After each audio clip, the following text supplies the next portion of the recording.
I began as a 35mm street photographer and later learned to work with a large format camera. In that way, I became comfortable with both vocabularies. Now I speak two languages: the more meditative classical image making of the 8x10 view camera and the jazzy riff of life on the street. Street photography is jazz.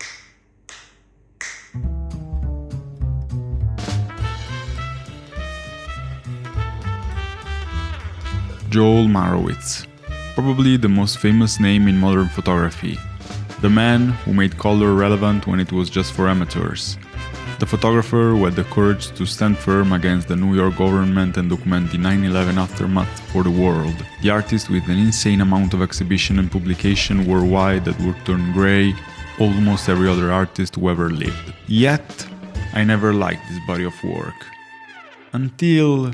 Hi there, my name is Enrico, I'm an Italian photographer and this is Legacy, a series dedicated to the masters who shaped photography. Born in New York in 1938, Joel Meyerowitz graduated from Ohio State University in art history and medical illustration and started working as a junior art director at an advertising agency. He wanted to be a painter, but the long shifts at work were heavy and he didn't have enough time or energy to dedicate in painting.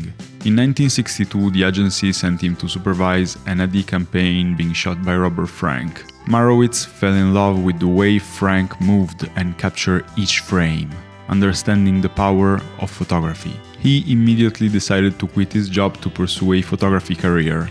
The moment he saw Frank taking pictures, Meyerowitz learned to see the poetry of the street, and so he did. He captured everyday life in a new way, both in black and white and in color, even when color was not a thing, giving us some of the most iconic and recognizable photographs in history. At the beginning of this video I told you I was never really a fan of his, until something clicked.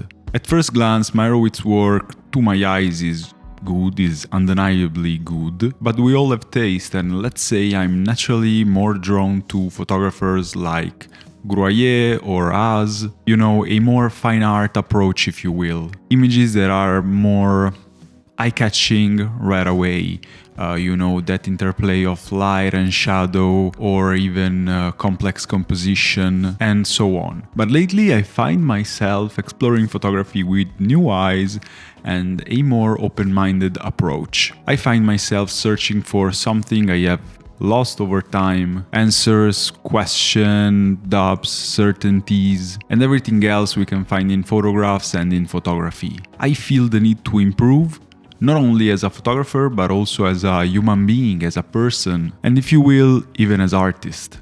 Therefore, what better way to become the best version of yourself than exploring, questioning, searching for answer, and trying to understand. So I started looking back at photographer for whatever reason I overlooked, and obviously I came across the work of Joel Meyerowitz. And I decided this time to take a deep dive into his body of work without any preconception and leaving behind my personal taste, just studying his work and his legacy. Until the mid-70s, Meyerowitz was mainly known as a street photographer, but artists need and feel the urge to reinvent themselves. By the end of the 60s, he decided to take a physical step back on the street and give the viewer the trust and the opportunity to perceive his work in a less in-your-face way, to appreciate the distance, the scale of the subject within the environment they were in. With time, this distance and this decision to leave more room for the viewer eventually became the turning point that led him to pick up a large format 8x10 camera. His friends were telling him he was losing his touch,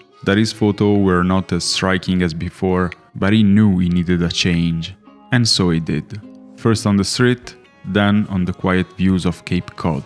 I already knew some of these photos from Joel Meyerowitz's large format period, and to be totally honest, they were one of the reasons I didn't admire his work as much as I should. You see, these gigantic and monolithic slices of life didn't speak to me. Until I read the reason behind them, and I was totally blown away. In Where I Find Myself, Joel Meyerowitz speaks about Hokusai, a famous painter, mostly famous for the wave, I guess, but he's also very famous for his series of portray of the ordinary life at the Mount Fuji's foot. And Meyerowitz described this work as such an inspiration for him and for the Empire State series, because that work is way more photographic than we can expect. In those shots where nothing seems to really happen, Meyerowitz was documenting the life at the foot of the Empire State Building. And this is also the concept behind the St. Louis Arch series and also the Atlantic Center series. And trust me, the moment I understood it,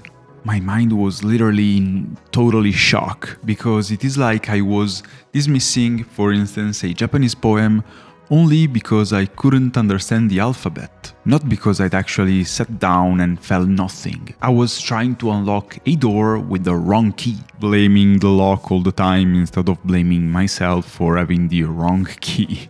I personally think that we do not come in this world educated, but this shouldn't become an excuse for us to turn our back at some of the most iconic pieces of art our generation will ever see and will ever experience. And sure, taste is personal. We can like or dislike whatever we want, but at least we should try to understand why something has been made that way. And now that this concept has clicked on me, I'm completely taken by it.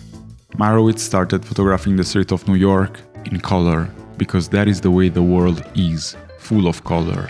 But in the early 60s, color photography was not seen as professional. Color was thought back then to be too commercial, or too much amateur's material, or too damn colorful. But it wasn't enough to stop him from shooting on Kodachrome. This attitude and the energy he spent making the world of photography aware of the power of color led Meyerowitz to take side-by-side pictures in both black and white and color to compare the two, creating a book dedicated to giving credit and respect to color photography, called A Question of Color, which unfortunately I do not own yet. And for someone who fought so hard for photography, for the freedom of expression of photographers, you can't do anything else but pay respect. Joel Meyerowitz is many things. He is the jazz street photographer of New York, who brought his riff to Europe, across America, through the Vietnam War, chromatic shifts from classical rhythm to Cape Cod, his blue notes to Italy, his call and response even through 9/11, grooving all the way into still life photography, and in the meantime, exhibitions, books, publication, all in one life that feel at least four, always fighting for artists' right to freedom of expression, always sharing his knowledge with humanity, care and passion. And I wasn't aware of any of these lives. I wasn't aware of this love. So, I owe Joel Meyerowitz an apology. Joel? Can I call you Joel? I'm sorry.